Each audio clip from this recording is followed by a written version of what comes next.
We choose what we wear every day. Jacques Gurno have theorized about the value of fashion and style. In his article Taste and Function, The Social Value of Fashion and Style, Gurno writes that fashion is a socially acceptable and secure way to distinguish oneself from others and, at the same time, it satisfies the individual's need for social adaptation and imitation.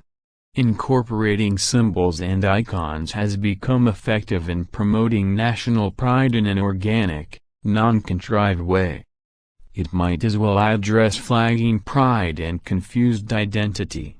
Now here's the question, when does fashionalism become more of fashion and less of statement?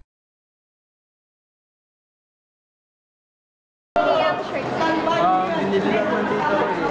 Sa balik, pinili ko lang daw kasi. Bakit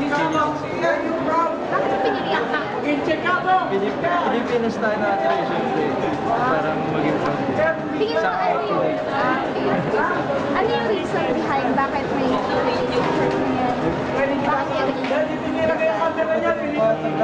siguro para ma-represent din yung Philippines sa mga para sa forma na nakasama yung Philippines. tingin mo, ano yung ibig sabihin ng shirt para sa'yo? Hindi kayo ba yung original? Sa bayan, para mahal sa bayan. Bumili ng ganyang shirt, kuya. Maganda sila. iPad siya. Ay, naka-iPad si Loy. Okay. Tingin mo ano yung rason bakit may ganyang logo yung mga shirt ngayon? May iba naman. May iba naman. Tapos last question, anong ibig sabihin ng shirt para sa'yo?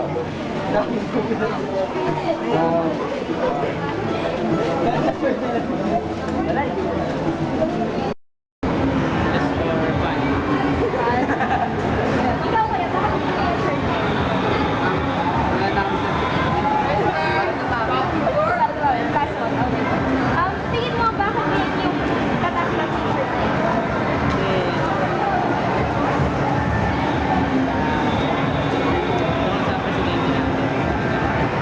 Ikaw, bakit yan? Kumokontrol ng bansa natin. Tingin mo, anong ibig sabihin ng shirt para sa'yo? Yung bansa natin.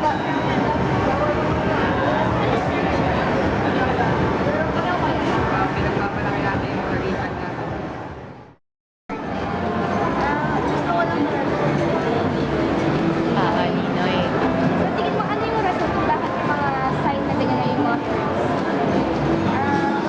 Para hindi makakamaklan sila dito. Yung memories nila. Ano yung ibig sabihin ng shirt para sa'yo? Kasi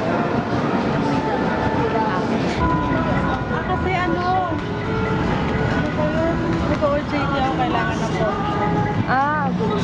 Tingin mo, bakit nagkakaroon ng mga ganyang tatak yung mga shirts ngayon? Yung mga Pilipinas advertise. Oo, kasi nauso sa collection yun. Ano yung ibig sabihin ng shirt para sa'yo?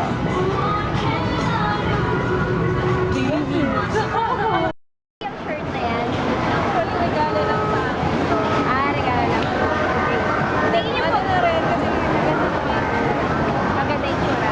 Ano po kaya yung rason kung bakit may mga ganyang shirt na ngayon? Pagiging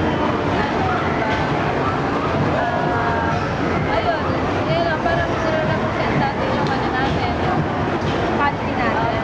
natin, yung mga Ano po ibig sabihin ng shirt para sa inyo? Na meaning po?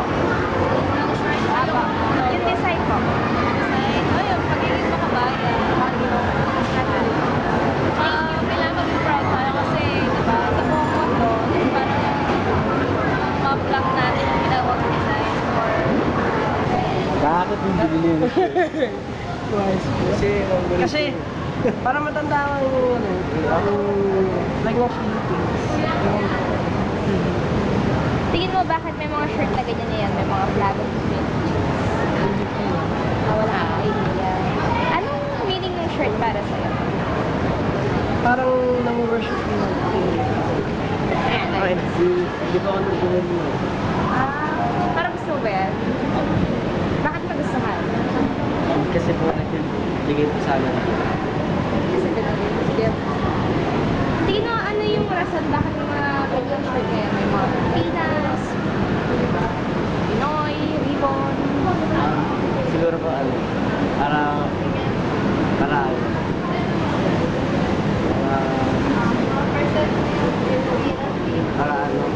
pakilala yung Pilipinas. Ano yung meaning ng shirt? Yung design na yan para sa iyo? Ano po, para malalim po. Sino bumili ng shirt?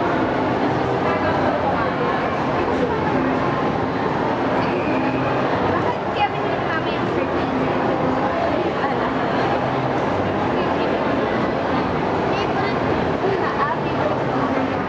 Tingin mo bakit yung mga ganyan yung mga shirt na yan?